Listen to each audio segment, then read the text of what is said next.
Hello दोस्तों, मैं सौरभ हार्दिक स्वागत करता हूं आप सभी का आपके अपने परिवार द सॉल्यूशन इंस्टीट्यूट पे। तो आज हम लोग बात करने वाले हैं रेशियो प्रोपोर्शन की, जो हमारे पास क्लास नंबर 16। ठीक है भाई, क्लास नंबर 16 आज हम लोग बात करने वाले हैं। पीछे हमारी 15 क्लासेस हो चुकी हैं, इसमें एक से दो क्लासेस और होंगी, उसके बाद हमारा ये रेशियो जो है खत्म होगा। ठीक है भाई, जिन्होंने पीछे की क्लास अभी तक नहीं देखी है वो चैनल की प्लेलिस्ट पे चले जाएंगे, वहां पे आपको जो है सारे वीडियो मिल जाएंगे जितने भी हमारे रेशियो के अभी तक के क्लास हो चुके हैं। है ना, सभी को पहली क्लास से देखना जरूरी है, क्योंकि वहां से हमारा बेसिक होता है, समझना होता है। और जिसे भी इस क्लास का पीडीएफ चाहिए हो वो टेलीग्राम पे ज्वाइन हो जाना, वहां से सारी क्लास का जो पीडीएफ है वहां पे अपलोड कर दिया जाता है। ठीक है भाई, चलिए। तो अभी तक जिन्होंने चैनल को सब्सक्राइब नहीं किया है वो सभी लोग चैनल को सब्सक्राइब कर लेंगे और हमारे साथ जुड़ जाएंगे। इसी तरीके से हम वीडियो आपके लिए जो है रेगुलर लाते रहते हैं। चलिए आज के वीडियो के बारे में, आज की क्लास के बारे में बात करते हैं। भाई आज हमें क्या करना है, आज हमें रेशियो का जो है 24 नंबर क्वेश्चन करना है। हम लोगों ने 23 नंबर तक जो है क्वेश्चन हमने कर लिए हैं। ठीक है भाई, आज हम लोग करेंगे 24 नंबर, और ये टाइप नंबर हमारा 23 चल रहा था जिसे हम लोग पढ़ रहे हैं। चलिए क्वेश्चन पढ़ते हैं। यहाँ पे ए, बी और सी इन तीन मजदूरों की मजदूरी का अनुपात 10, 12 और 15 है। ठीक है, ए का वेतन 5:6 के अनुपात में बढ़ जाता है। देखो इनकी मजदूरों की मजदूरी का अनुपात कितना है, 10, 12 और 15 है। ए का वेतन 5:6 में बढ़ जाता है, बी का वेतन 3:4 के अनुपात में बढ़ता है, सी का वेतन 3:5 के अनुपात में बढ़ता है। तो ए बी सी की मजदूरी का नया अनुपात क्या बनेगा, हमें यह बताना है। तो अब देखो भाई, हमें बिल्कुल सिंपल है, अगर आप अपना दिमाग लगाओगे तो अगर हम लिखें कि भाई ये ए है, ये बी है सी है ना, इस तरीके से हम क्यों लिख रहे हैं, आप जब क्वेश्चन की प्रैक्टिस कर लोगे तो आपको भी समझ में आ जाएगा। चलिए, ए हमारे पास क्या बोला है, ए बी और सी का अनुपात। तो देखो भाई, ए बी सी का अलग अलग अनुपात है, इसका 10 है, इसका कितना है 12 है, इसका अनुपात है 15। बात को ध्यान से समझना, ये इनका अनुपात दिया है। फिर इन्होंने क्या बोला है, ए का जो वेतन होगा वो 5:6 में बढ़ जाता है, यानी अगर उसका 5:6 में क्या है, बढ़ रहा है। अगर पहले 5 है तो अब क्या हो जा रहा है, 6 हो जा रहा है। ये हमसे ये कहना चाह रहा है, ए का वेतन 5:6 में बढ़ जाता है। मान लेते हैं कि अभी हमारा ये 5 है तो 6 में बढ़ जाएगा। फिर हमारे साथ इसी तरीके बी का बोला है कि बी का वेतन जो है वो 3:4 में बढ़ जाता है। मानते हैं कि हमारा 3 है तो नया वेतन इसका 4 होगा। इसी तरीके का हमसे सी से बोला है कि 3:5 के अनुपात में बढ़ता है। मान लेते हैं कि ये 3 है तो ये 5 होगा। बस हमारा क्वेश्चन क्या हो गया, सॉल्व हो गया। बोलो भाई, यही तो बोला था ना, ए बी सी का अनुपात 10, 12 और 15 था, और बढ़ने का अनुपात क्या दिया था कि 5 से 6 हो जाता है, 3 से 4 हो जाता है और 3 से 5 हो जाता है। यही हमको बढ़ाना है। तो सीधी सी बात है कि भाई अगर 10 की वैल्यू 5 है, यानी कि अगर 10 की वैल्यू 5 है, 5 से डिवाइड करोगे तो 1 बराबर कितना है, यहाँ पे 1 बराबर 2 है। बात समझ गए। अगर 1 बराबर 2 है तो हम इसके साथ भी 6 के साथ भी 2 का मल्टीप्लाई करेंगे। 1 यूनिट बराबर 2 है तो हम 6 के साथ भी करेंगे, यानी कि हमारे पास क्या आ जाएगा, 6 में जब आप 2 का मल्टीप्लाई करोगे तो क्या बनेगा, यहाँ पे 12 बनेगा। यानी इसका ए का नया अनुपात क्या बना, 12 बना। इसी तरीके से इसको देखोगे, है ना, यहाँ पे क्या है कि भाई जो हमारे पास 3 है इसकी वैल्यू 12 है, 3 से इसको डिवाइड करोगे 1 बराबर क्या बनेगा, 4 बनेगा। ठीक है, इतनी बात आपको समझ में आ गई होगी। तो इस 4 का मल्टीप्लाई यहाँ पे कराओगे तो कितना हो जाएगा, 16 हो जाएगा। यानी इसका नया अनुपात क्या हो गया, 16 हो गया। अब सी का क्या बोला है, पहले 3 था तो अब 5 हो गया है, यानी 3 की वैल्यू जो है वो 15 है। 3 से इसको डिवाइड करोगे तो 1 की वैल्यू क्या आएगी, 1 की वैल्यू आएगी 5। 5 का इसके साथ मल्टीप्लाई कराओगे तो कितना हो जाएगा, 25 हो जाएगा। तो ये हमारे पास नया अनुपात आ गया। क्या नया अनुपात हमारे पास क्या है भाई, नया अनुपात है हमारे पास ये 12, ये 16 और ये 25। यानी कि नया अनुपात हो गया हमारे पास 12, 16 और 25। और यही क्या हो जाएगा, यही हो जाएगा आपका आंसर, 12, 16 और 25, ऑप्शन नंबर सी। ठीक है भाई, हमें अनुपात दे दिया था, फिर बोला कि इस अनुपात में बढ़ जाता है, यानी पहले 5 है तो 6 हो जाएगा, 3 है तो 4, 3 है तो 5। बस हमें 1 यूनिट का पता लगाना है और उसके साथ मल्टीप्लाई कर देना है, हमें नया अनुपात मिल जाएगा। ठीक है, आसान था ये क्वेश्चन। आगे बात करते हैं 125 नंबर पे। अब यहाँ पे देखो क्या है कि बोला है 3 भाई हैं। कितने भाई हैं, 3 भाई। 3 भाइयों ए बी और सी के बैंक बैलेंस का अनुपात 10, 12 और 15 है। अब देखो यहाँ पे 3 भाई हैं, ए है, बी है और सी है, इनके बैंक बैलेंस का अनुपात कितना है 10 है, इसका अनुपात 12 है और इसका अनुपात हमारे पास कितना है 5 है। 10 12 5 है। बी अपने खाते से सी के खाते में 60,000 रुपए ट्रांसफर करता है। कितने ट्रांसफर करता है भाई? 60,000 रुपए जो है वो क्या करता है? ट्रांसफर करता है। किसके खाते में? बी अपने खाते से सी के खाते में। देखना जरा, बी क्या करता है? बी अपने खाते से सी के खाते में कितने ट्रांसफर करता है भाई? 60,000 रुपए जो है ट्रांसफर करता है। ठीक है, इतनी सी बात हो गई। तो हुआ क्या? तो उसके बैंक बैलेंस का नया, तो उनके जो बैंक बैलेंस का नया अनुपात बनेगा वो क्या है? 10 9 8 है, यानी कि ये 10 हो जाएगा। क्या हो जाएगा भाई? ये हो जाएगा 10, ये हो जाएगा 9 और ये हो जाएगा 8। बोलो भाई। तो आपसे पूछा क्या है? आपसे पूछा है ए का बैंक बैलेंस क्या होगा। ए का बैंक बैलेंस क्या होगा? तो देखो भाई, आपको सिंपल सा दिख रहा होगा कि क्या हो रहा है। यहाँ पे आपको दिख रहा होगा सभी को कि यहाँ पे हो क्या रहा है। भाई देखो, बी ने क्या किया है? सी को 60,000 रुपए दिए हैं, यानी ए का इनसे कोई लेना देना नहीं है और ए दोनों जगह पे सेम है। जिसका लेना देना नहीं वो तो सेम रहेगा नए अनुपात में भी, क्योंकि उसने किसी को ना कुछ दिया है ना लिया है। अब देखो, बी ने क्या किया है? सी को दिया है, यानी ये पहले 12 था, अब कितना हो गया? 9। कितने की कमी आई है इस पे? 3 की कमी आई है। बात बताना। उसके बाद इसने सी को दिया है, तो सी पहले था 5, अब हो गया है 8, यानी कि यहाँ पे भी 3 का क्या हुआ? यहाँ पे 3 की कमी हुई है। अगर यहाँ देखे तो यहाँ 3 की कमी हुई है, अगर यहाँ देखी जाए तो यहाँ 3 की बढ़त हुई है, यानी बदलाव 3 यूनिट का हुआ है। और ये किसकी वजह से हुआ है? इस 60,000 की वजह से हुआ है। यानी इस 3 की वैल्यू क्या है? 60,000 है। इसको जब आप डिवाइड करोगे तो एक बराबर क्या मिल जाएगा भाई आपको? एक बराबर मिल जाएगा आपको 20,000। क्या मिल जाएगा? एक बराबर आपको मिल गए 20,000 रुपए। एक यूनिट की वैल्यू आपको पता चल गई कि एक बराबर कितना है? 20,000 रुपए है। अब हमसे पूछा था कि भाई ए का बैंक बैलेंस क्या होगा रुपए में, तो ए का बैंक बैलेंस भाई ए का कितना है? रेशियो के हिसाब से 10 है, जबकि एक यूनिट की वैल्यू 20 है। इसी के साथ आप 10 का मल्टीप्लाई करा दोगे। बताओ भाई, तो कितना हो जाएगा? 2 लाख हो जाएगा क्या? बताओ कितना हो जाएगा? 2 लाख, यानी कि बी नंबर आपका ऑप्शन सही हो जाएगा।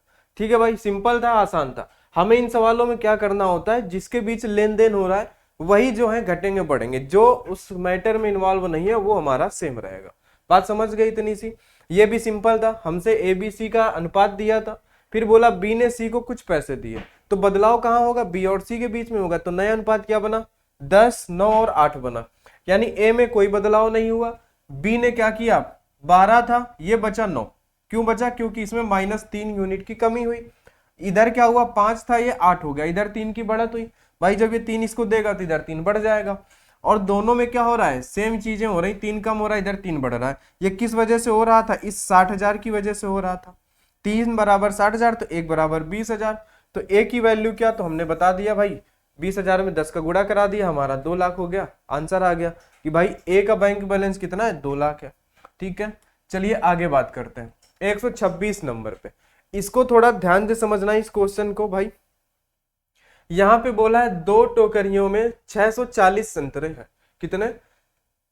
640 संतरे। यदि पहली टोकरी से संतरों का 1/5वां भाग दूसरी टोकरी में डाल दिया जाए तो दोनों टोकरियों में संतरों की संख्या बराबर हो जाती है। इसको जरा समझना।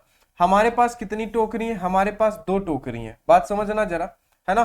टोकरी हम लोग ऐसे बना लेते हैं कि भाई हमारे पास कितनी टोकरी है? ये 2 टोकरी है।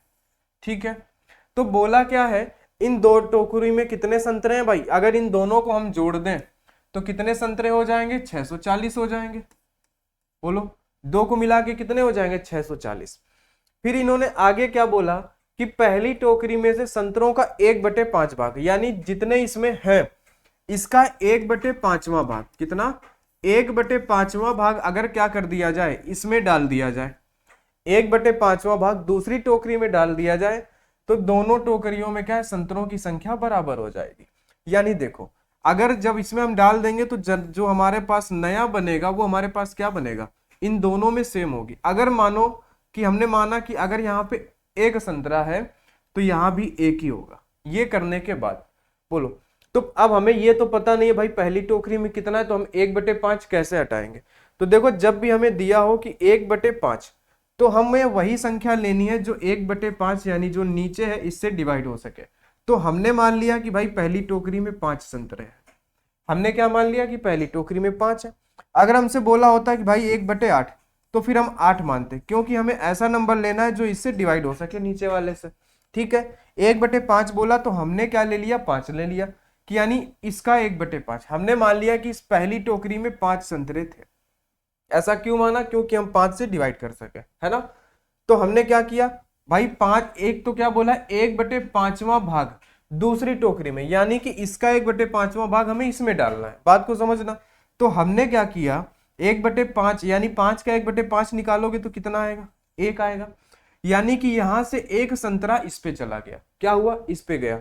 तो बात को समझना, यहाँ पे हमें क्या है कि 1/5वां भाग जब हम दूसरी टोकरी में डालते हैं तो जो नई टोकरी बनेगी उन दोनों में संख्या क्या हो जाएगी, सेम हो जाएगी। तो एक चीज यहां से ये दिमाग लगाओ अपना कि भाई मेरे यहां पे जो होगा वो क्या हो जाएगा, ध्यान से समझना यहाँ पे कि हमने इसका 1/5 निकाला तो 1 आया। इस एक संतरे को हमें इसमें डालना है। मानो कि हमने एक संतरा यहां से क्या कर दिया, माइनस कर दिया, तो यहां बचे कितने, 4। कितने बचे, 4 बचे।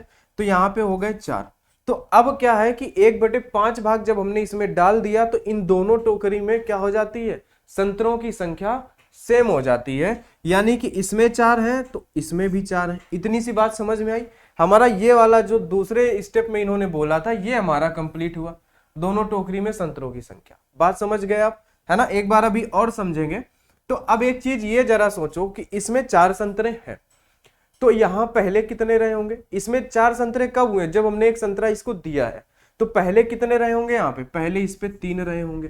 बोलो बात समझ में आई कि नहीं आई। यहां से हमने क्या किया है, एक को जो है हमने यहां से माइनस किया है, ये याद रखना। 1/5, 5 का 1/5 निकालेंगे, 1 होगा। एक संतरा हमने जब इधर दे दिया तो दोनों में बराबर हो गई। तो हम कैसे समझेंगे, एक हमने यहां दिया तो बचा हमारे पास 4, यानी इसमें अगर 4 बचे तो यहां भी 4 होंगे। बात समझ गए। और यहां 4 कब हुए हैं, जब यहाँ पे 3 थे, 3 थे पहले, तब हमने 1 दिया तभी तो 4 हुआ। तो बात समझ गए। तो क्या बोला, पहली टोकरी में संतरों की संख्या कितनी है हमें ये बताना है। चलो भाई बता दो, पहली टोकरी में संतरों की संख्या कितनी है हमें ये बताना होगा। ठीक है, आ जाओ। तो यहाँ पे कितने हैं, 5 है। यहाँ पे हमारे पास 3 है। बात समझ गए, यानी 8 है टोटल। तो अगर हम इसको 8 से डिवाइड करेंगे तो कितना आएगा, बताओ जरा। 1 की वैल्यू कितनी आएगी, 80 आ जाएगी। 1 की वैल्यू 80, क्योंकि टोटल संतरे हमें दिए हैं 640 है और हमने वैल्यू भी निकाल ली, एक में 5 है एक में 3 है, यानी इसके हिसाब से 8 है जबकि इसके हिसाब से 640 है। तो इसको हम 8 से डिवाइड करेंगे तो 1 बराबर कितना आया हमारे पास, 80 आया। 1 बराबर 80 आया तो ये इसकी पहली टोकरी है, ये इसकी दूसरी टोकरी है। हमसे पूछा है कि पहली टोकरी में संतरों की संख्या कितनी है, यानी यहाँ पे 5 है तो हम इसके साथ 5 का मल्टीप्लाई करा देंगे, आंसर हमारा आ जाएगा 400, है ना। 8×5 यानी आंसर आ जाएगा 400। बोलो, है ना। जिसको बात नहीं समझ में आई है एक बार हम इसको दोबारा देख लेंगे। हमसे बोला क्या था, हमसे ये बोला इन्होंने कि 2 टोकरी में 640 संतरे हैं। बोलो, हमने 2 टोकरी बनाई, दोनों को अगर हम जोड़ देंगे तो 640 हो जाएंगे। इतनी बात समझ में आ गई।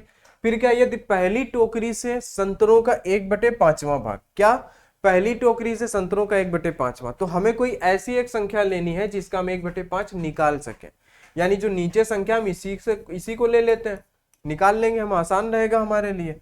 तो इसका 1/5 जब हम निकालेंगे, है ना, क्या है, पहली टोकरी में 1/5वां भाग दूसरी टोकरी में डाल दिया जाए, यानी इसका 5 का हमने मान लिया 5 है पहली टोकरी में, किस लिए, क्योंकि हम 5 से डिवाइड कर पाएंगे। तो जब हम 1/5 का यानी 5 का 1/5 निकालेंगे, ऐसे लिख लेते हैं कि इस 5 का 1/5, तो हमारे पास क्या आएगा, हमारे पास आया 1। बात समझना। तो क्या बोला कि जब 1/5वां भाग हम इसमें डाल दें, 1/5 यानी 1/5 का मतलब 1 है, यानी हम एक संतरा अगर इसमें डाल देते हैं तो दोनों टोकरी क्या हो जाती है, बराबर हो जाती है। तो हमें कैसे पता चला कि भाई यहाँ 5 था, हमने एक इधर दे दिया। बात समझना। तो बचे 4 बचे हमारे पास। तो उन्होंने क्या बोला, ये सब देने के बाद हमारे पास कितने बचेंगे, हमारे पास दोनों में बराबर संतरे बचेंगे। बात समझना, दोनों में क्या होगा, बराबर संतरे। तो 4 और 4 बचे।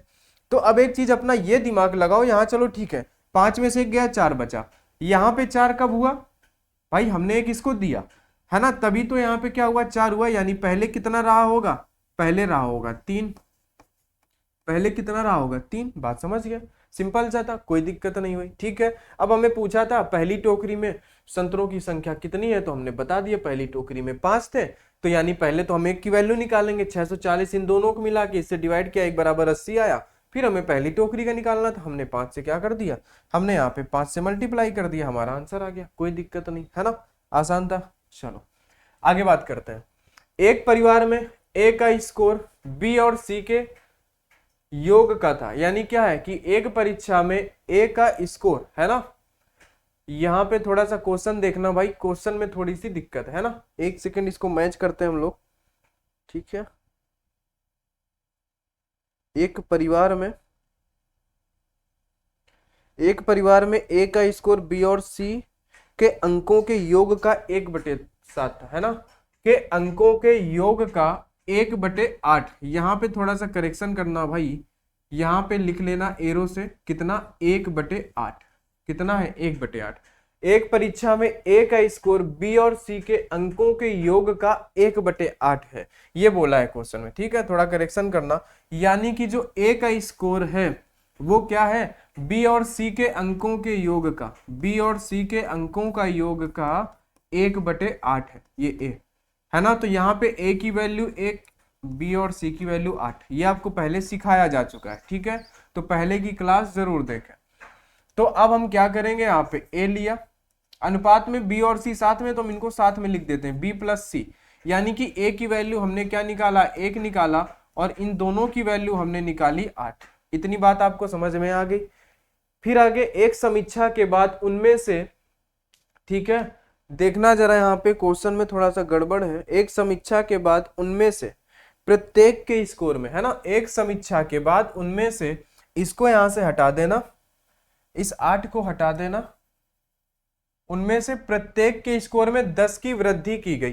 क्या की गई, 10 की वृद्धि हुई, तब सी, बी और ए के संशोधित स्कोर 11-7-3 के अनुपात में थे।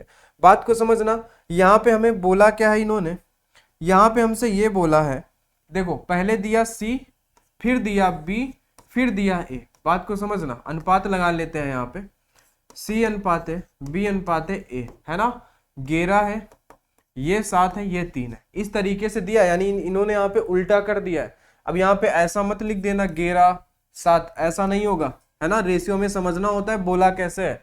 तो इसने सी, बी और ए, उसने क्या कर दिया, रेशियो अब उल्टा बोला है, तो हम वैसे ही लिखेंगे।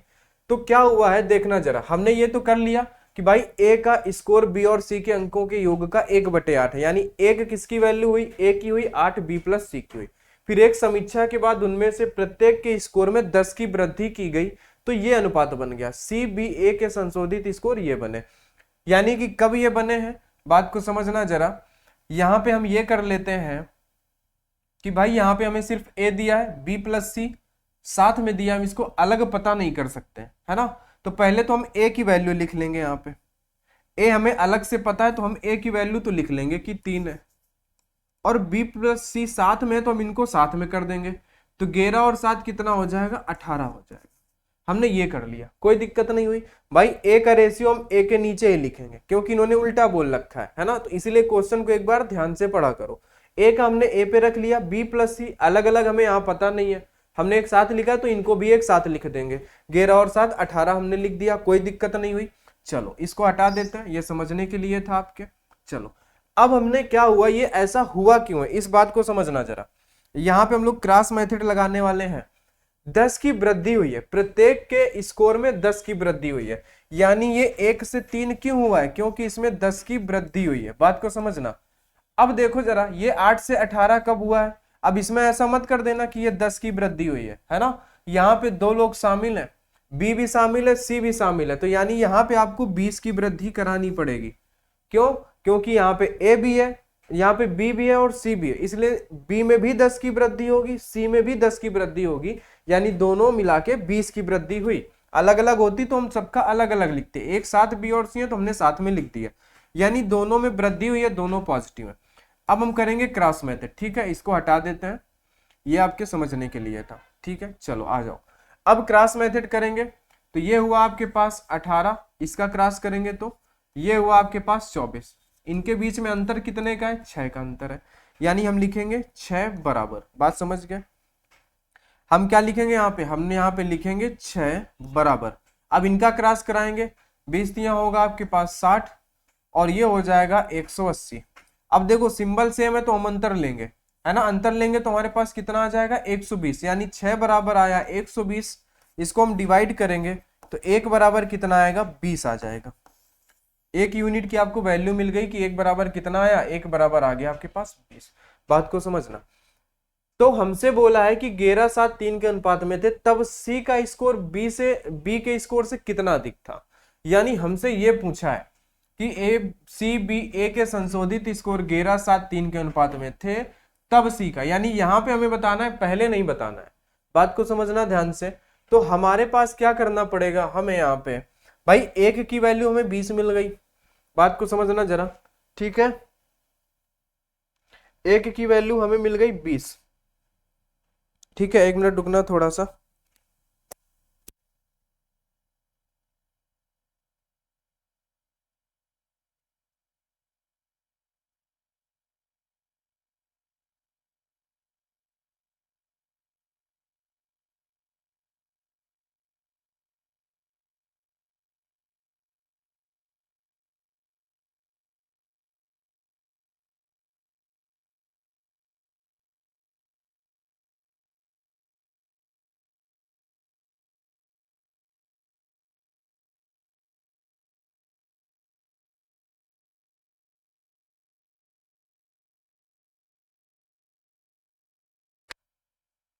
ठीक है भाई, चलो एक फोन आ गया था इसलिए, है ना, आ जाओ।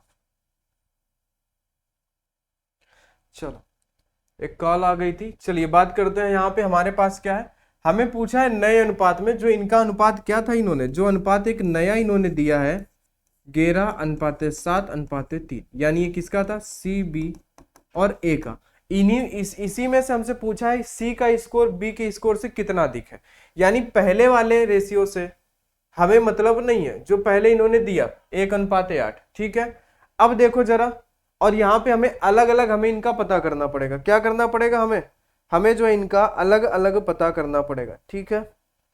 चलो, तो अब देखो हम क्या दिमाग लगाएंगे, हमें 1 की वैल्यू 20 पता चल गई है ना। हम यहाँ पे करेंगे, क्योंकि हम डायरेक्ट इसका नहीं बता सकते हैं, क्योंकि हम पहले इसका पता करेंगे तब हम बता पाएंगे। तो इनमें देखेंगे टोटल 8 और 1 9 है, ठीक है। कितना स्कोर है? 8 1 9 है, और 9 की वैल्यू कितनी हो जाएगी? 180 हो जाएगी। बात को समझना जरा, 180 होगी। ये 180 किसकी होगी? इन तीनों की होगी, इन तीनों की, ए प्लस बी प्लस सी, इन तीनों की हुई। ये कौन सी हुई? ये पहले का स्कोर है, ध्यान में रखना बात को। अब देखो एक चीज ये सोचो कि पहले का स्कोर 180 है, फिर इन्होंने क्या बोला था कि प्रत्येक में क्या किया गया है? 10 की वृद्धि की गई है, प्रत्येक के साथ 10 की वृद्धि की गई है।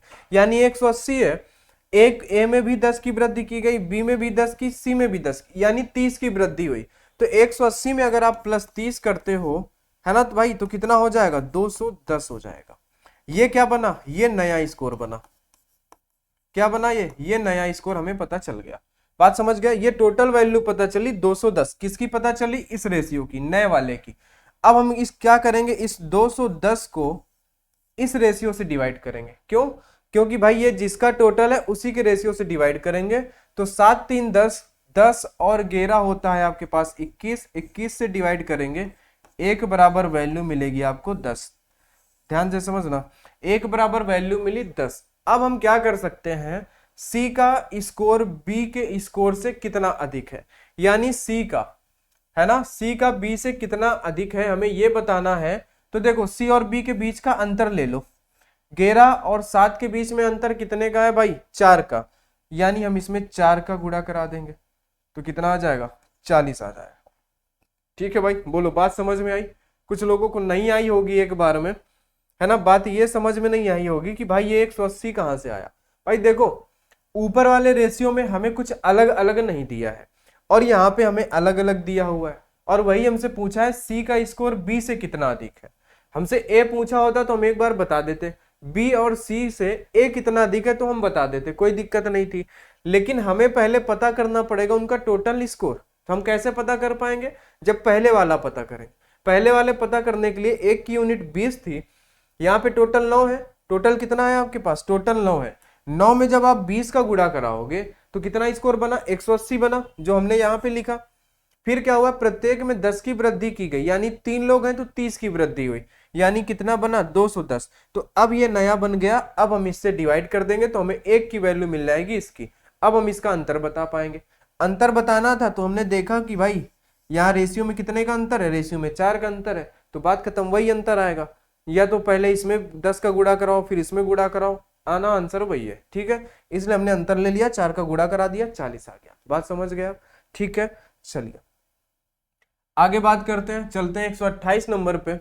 इसे ध्यान से पढ़ो, क्वेश्चन ध्यान से पढ़ा करो तभी कर पाओगे। लैंग्वेज को समझो। एक धनराशि रुपए में ए बी और सी के बीच 9:6:11 के अनुपात में बांटी जाती। एक धनराशि जो है वो ए बी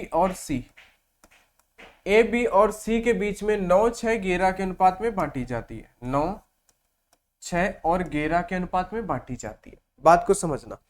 अब देखो यहाँ पे क्या बोला इन्होंने, 9:6:11 के अनुपात में बांट दिया, कोई दिक्कत नहीं है। यदि ए अपने हिस्से से 5 रुपए सी को दे देता है, ए अपने हिस्से से क्या करता है, ए अपने हिस्से से सी को देता है 500 रुपए। बात को समझना, ठीक है।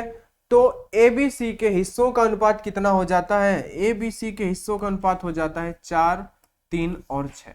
बताओ तो क्या बताना है, बी और सी के आरंभिक हिस्सों का योग रुपयों में क्या था, हमें ये बताना है ना। रुपयों में इसलिए लिख दिया ताकि आप रेशियो में योग ना बता दो, है ना, क्योंकि महान हो तुम लोग, रेशियो में ही बता दोगे, है ना, फिर कहोगे आंसर ही नहीं आ रहा, इसलिए रुपए में बोल देता है।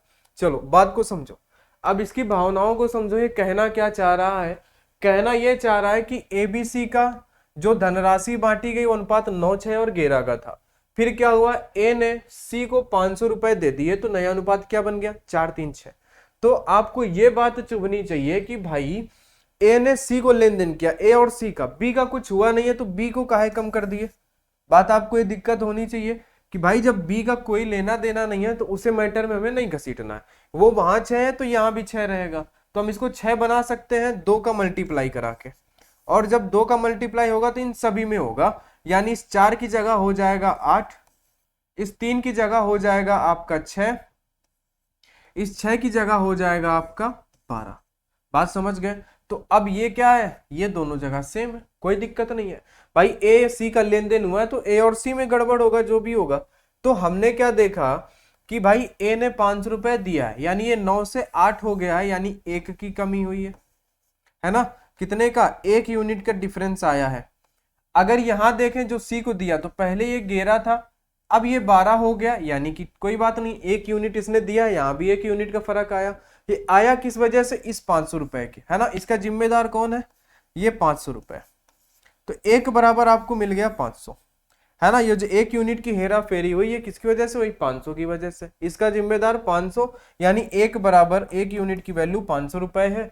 तो हमसे पूछा क्या है, बी और सी के आरंभिक हिस्सों का योग। आरंभिक हिस्सों का मतलब क्या है, जो पहले था, यहां किसका, बी और सी का योग पूछा है। तो 11 और 6 कितना हो जाएगा, 17 हो जाएगा, यानी कि 500 में हमें गुणा कराना पड़ेगा 17 का, तो आएगा 85 और ये 2 0, यानी कि 8,500 रुपए क्या होंगे, इन दोनों की प्रारंभिक जो था, क्या था, प्रारंभिक हिस्सों का योग कितना था, 8,500 रुपए, पहले का, अभी का नहीं। अगर हमें नया पूछता तो हम इनका योग करते, 12 और 6 18, ठीक है, 18 पंचे 90, और आंसर में भी आपको दिया होगा, नहीं दिया कोई बात नहीं है ना। हमें क्या पूछा था, आरंभिक, तो 11 और 6। बी और सी का पूछा है योग, तो 11 और 6 कितना हो जाएगा, 17। 500 का गुणा कराएंगे क्योंकि 1 यूनिट की वैल्यू 500, तो 17 की वैल्यू 8,500, आपका आंसर है। ठीक है, कोई दिक्कत नहीं होनी चाहिए, आसान था। आ जाओ आगे, 7वां नंबर करते हैं, इसे ध्यान से पढ़ो जरा। 7वां नंबर करते हैं, इसे ध्यान से पढ़ लो, ठीक है, बोलो 7वें नंबर को ध्यान से पढ़ना है सभी को, ठीक है भाई, आ जाओ। और ये टाइप नंबर होगा आपके पास 24, यहां से आपका टाइप चेंज हो जाएगा ये क्या हो जाएगा, टाइप नंबर 24 पे हम आ चुके हैं। ठीक है, अभी 2 से 3 क्लासेस हम और पढ़ने वाले हैं। चलो आ जाओ, इसको पढ़ो। क्या बोला, एक सिक्के का मूल्य उसके व्यास के वर्ग के अनुक्रमानुपाती। अनुक्रमानुपाती का मतलब क्या होता है, ऐसा, ये सिंबल तो आप जानते ही होंगे, अनुक्रमानुपाती है ना। तो एक सिक्के का मूल्य उसके वर्ग, उसके व्यास के वर्ग के, यानी मूल्य यानी कि जो प्राइस है वो किसके अनुक्रमानुपाती है, व्यास के वर्ग, या व्यास के वर्ग यानी कि जो डायामीटर का वर्ग होगा इसके अनुक्रमानुपाती है। यानी अगर हिंदी में लिखें तो जो मूल्य है ये किसके अनुक्रमानुपाती होगा, व्यास के स्क्वायर के अनुक्रमानुपाती होगा। इतनी सी बात आप समझो, ठीक है। और जब व्यास नियत रहता है तब इसका मूल्य इसकी मोटाई के अनुक्रमानुपाती। यानी अब इन्होंने क्या बोला आगे लाइन में कि अगर मान लो कि व्यास नियत है, व्यास नहीं बदल रहा है, तो क्या होगा, मोटाई के अनुक्रमानुपाती हो जाएगा, यानी कि टी के, हम मान लेते हैं मोटाई टी है ना, तो यानी कि टी के अनुक्रमानुपाती हो जाएगा। इन्होंने ऐसा हमसे बोला है क्वेश्चन करने से पहले। तो आपको कुछ याद आ रहा होगा कि हम लोगों ने जब अनुक्रमानुपाती और व्युत्क्रमानुपाती का किया था, तुमने एक फार्मूला बनाना सीखा था। क्या सीखा था कि जब भी ऐसी कंडीशन दिखे तो हम फार्मूला बना लेंगे कि भाई P1 और अपान में हम ऐसा बनाएंगे, P1 अपान में कर लेंगे P2 अनुक्रमानुपाती। अगर हम इसको बोल दें D1 स्क्वायर अपान में D2 का स्क्वायर, क्योंकि इन्होंने वर्ग बोला है, इनटू में रहेगा T1, यहाँ भी रहेगा इनटू में T2। ये फार्मूला बनाना आपको बताया गया था। जिन्होंने पहले क्लास नहीं देखी वो देख ले, क्योंकि हर क्लास में बताना ये संभव नहीं है ना। नहीं तो फिर रेशियो चलेगा 2 महीने, है ना, हर दिन अगर सिखाना रहे तो। चलो, तो अब आगे पढ़ते हैं। दो सिक्के के व्यास का अनुपात 5:4 है, यानी कि D1 5 है, तो हम यहाँ पे रखेंगे 5, और 5 का हमें क्या करना है, 5 का हमें वर्ग भी तो करना है, यानी कि 25 हम रख देते हैं डायरेक्ट। 5 का वर्ग करना पड़ेगा, हमने रख दिया डायरेक्ट यहाँ पे 25। बात समझना, D2 की वैल्यू हो जाएगी 4, यानी 4 चौको 16 हो गया, कोई दिक्कत नहीं है। फिर यदि पहले सिक्के का मूल्य दूसरे सिक्के के मूल्य का कितना है, आधा है, यानी 0.5 का मतलब क्या होता है भाई, इस 0.5 का मतलब आधा ही तो है। इस 0.5 का मतलब क्या है, आधा है ना। लिख देते नहीं, कुछ लोग परेशान रहेंगे, ऐसा कैसे। उन्होंने क्या बोला है, यदि पहले सिक्के का मूल्य, इसका पहले सिक्के का मूल्य दूसरे का आधा है। अगर हम मान लेते हैं कि दूसरा हमारा 2 है तो इसका आधा ऊपर वाला 1 है।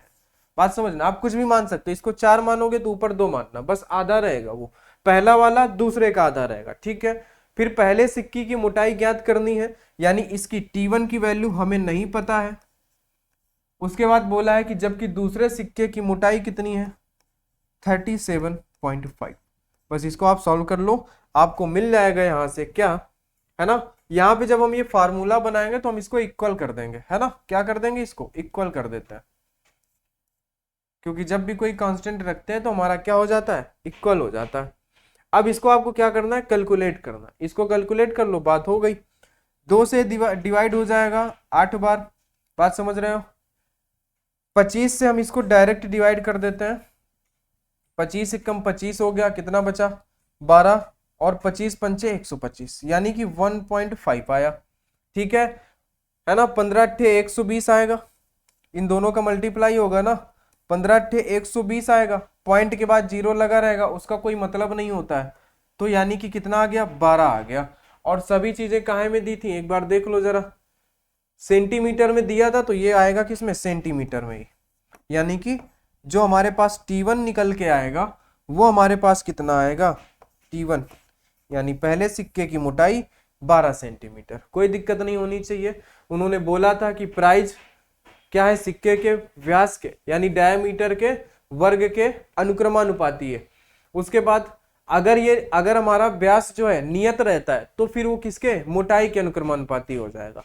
तो हमने दोनों कर लिया, फार्मूला बना लिया, P1/P2 D1/D2 T1/T2। कोई दिक्कत नहीं है। अगर इन्होंने D1 की वैल्यू 5 दिया था तो उसका वर्ग करना पड़ता, 25 हुआ। D2 की वैल्यू 4 थी, हमने वर्ग किया, 16 हुआ। T1 हमें निकालना था, T2 की वैल्यू दी थी 37.5। फिर इन्होंने बोला था कि पहला सिक्का जो है ना, पहले सिक्के का मूल्य दूसरे सिक्के का आधा है, दूसरा 2 है तो ये 1 है, 0.5 का मतलब आधा, ये 4 है तो ये 2 है, उससे भी करोगे आंसर 12 ही आना है। हमने कैलकुलेट किया, T1 की वैल्यू आ गई 12 सेंटीमीटर। ठीक है, बोलो भाई। तो आज की क्लास यहीं तक हम लोग रखते हैं। टाइप नंबर 24 का ये मतलब कि हम लोग 129 क्वेश्चन तक पहुंच चुके हैं। हमें 150 क्वेश्चन करने हैं, 150 या 152-53 क्वेश्चन हमें करने हैं। ठीक है भाई, 2 से 3 क्लास में हमारा ये कंप्लीट हो जाएगा आगे। तो आज की क्लास में इतना ही। जिन्हें क्लास अच्छी लगी क्लास को लाइक कर देना, दोस्तों के साथ शेयर कर देना। कंप्लीट मैथ हम लोग यहाँ पे पढ़ने वाले हैं। ठीक है भाई, और पीडीएफ के लिए टेलीग्राम ज्वाइन कर लेना। तो आज की क्लास में इतना ही, आगे मिलते हैं हम लोग नेक्स्ट क्लास में। तब तक के लिए सभी को बहुत बहुत धन्यवाद।